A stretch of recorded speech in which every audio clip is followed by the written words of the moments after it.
अस्पताल में भर्ती करवा दिया गया। आदमी की आंखें लाल हो गई थी और होठ सफेद पड़ गए थे। डॉक्टर को लगा ये कोई मामूली सा फ्लू है, इसलिए उसने कहा थोड़ा सा आराम करने के बाद आदमी ठीक हो जाएगा। लेकिन उसे क्या पता था अस्पताल में मरीजों की लाइन लगने वाली है। जो लक्षण आदमी में थे वही सब मरीजों में भी निकलते हैं। लापरवाही करते हुए सादे पानी से धो लिया, जिसके बाद डॉक्टर का हाल बहुत बुरा हो गया था। लेकिन उसने अपने आप को ही नहीं खतरे में डाला, बल्कि उसने हजारों लोगों की जान खतरे में डाल दी है। थोड़ी देर में अस्पताल में हजारों मरीज भर्ती हो गए। जो सिनेमा हॉल गए थे, जब लोगों को देखकर डॉक्टर को कुछ समझ नहीं आ रहा था तो वो उसे खोजने लगे। आखिर मरीजों को हुआ क्या है, लेकिन आखिरी में उन्हें कोई भी जानकारी नहीं मिल पाई। पूरा अस्पताल भयानक तरह से कांपने लग रहे थे। पूरे अस्पताल में कोई भी मास्क नहीं लगाया था। जिसके बाद डॉक्टर ने अस्पताल की रिपोर्ट हेल्थ मिनिस्ट्री डिपार्टमेंट को दी, यह सोचकर कि वहां से कुछ मदद मिल जाएगी। कुछ ही समय में बड़ी संख्या में सेना शहर में आ गई और पूरे शहर में लॉकडाउन लगा दिया गया। वायरस को फैलने से बचाने के लिए इसी समय ऊंचे ओहदे पर एक गुप्त मीटिंग लगाई गई। वायरस को नियंत्रण में करने के लिए यदि प्रकोप को तुरंत नियंत्रण में नहीं लाया जाता है तो वो पूरे शहर को नष्ट कर देगा, क्योंकि वायरस उनके द्वारा विकसित किया गया था और उनका मुख्य उद्देश्य था। इसका एहसास हुआ तब तक बहुत देर हो चुकी थी। उन्होंने ऑक्सीजन ट्यूब को खोल दिया और स्टेरिलाइजेशन चेंबर में पहुंचे। फिर अपने हाथों को उठाकर डिसइंफेक्ट करने लगे।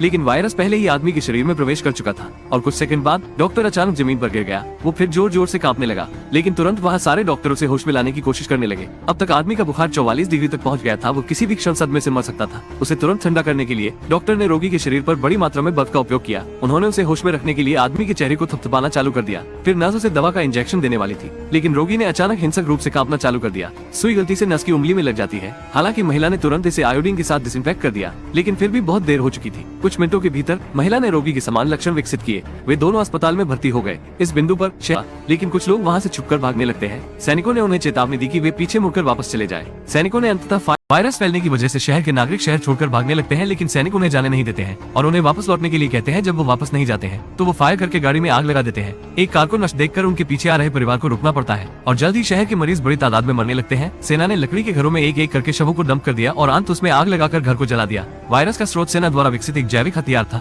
एक अधिक शक्तिशाली वायरस। उसने एक अच्छे दिखने वाले बंदर को चुरा लिया और इसे पैसे के लिए बेचने की कोशिश की। रास्ते में बंदर ने उसके चेहरे पर थूक दिया था। इस बिंदु पर आदमी ने इसके बारे में भी नहीं सोचा था। जब वो पालतू जानवर की दुकान पर पहुंचा तो मालिक तुरंत अपना मन बदल दिया। वो अब बंदर नहीं चाहता था। आदमी के पास उसे वापस जंगल में छोड़ने के अलावा कोई विकल्प नहीं था। वो फिर अपनी प्रेमिका से मिलने के लिए एक विमान पर जाता है। रास्ते में आदमी बीमार महसूस करने लगा। उसने सोचा उसे हल्का सा दूसरे के शरीर में चला गया। दूसरी तरफ पालतू जानवर की दुकान का मालिक कमजोर था। अंततः वो गिरकर मर गया।